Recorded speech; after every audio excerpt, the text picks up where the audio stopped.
পুরুষ মানুষ কষ্ট করে বেশি, মহিলা মানুষ কষ্ট কম হয়। মহিলা মানুষ খালি একটু কষ্ট সন্তানের জন্ম দেওয়ার টাইমে, এতটুকুই। আর নাহলে দেখবেন একটা পুরুষ মানুষ সারাদিন পরিশ্রম করে রৌদ্রের ভিতরে, এরপরে যদি বাসা আইয়া যদি পরিবারকে কয় আমাকে এক গ্লাস পানি দাও, সেই পরিবার যদি এক গ্লাস পানি না দেয় তখন তার কাছে অনেক খারাপ লাগে। আসলে এই দেশের পুরুষ মানুষের জীবনটা হলো মূল্যহীন।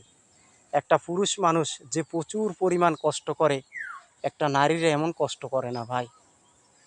দেখেন, একটা পুরুষ মানুষ সারাদিন কাম করে আইসে বিলের থেকে, মাঠের থেকে, অফিস থেকে আইসা বউরে কয় এক গ্লাস পানি দাও। বউ টিভি দেখে সিরিয়াল দেখতে আসে, কয় তুমি লইয়া থুয়া খাও। এই দেশের কিছু কিছু বড় লোকরা আছে, দেখবেন তারা এই টাকা দিয়েই শান্তি, আসলে টাকা দিয়ে শান্তি না।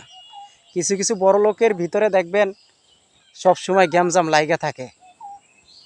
টাকাই কিন্তু সব কিছু হয় না ভাই, ভালোবাসা হলো সবচেয়ে বড় জিনিস। বড় লোকের বাসার ভিতরে, ফ্যামিলির ভিতরে সবসময় গ্যামজাম লাগিয়েই থাকে।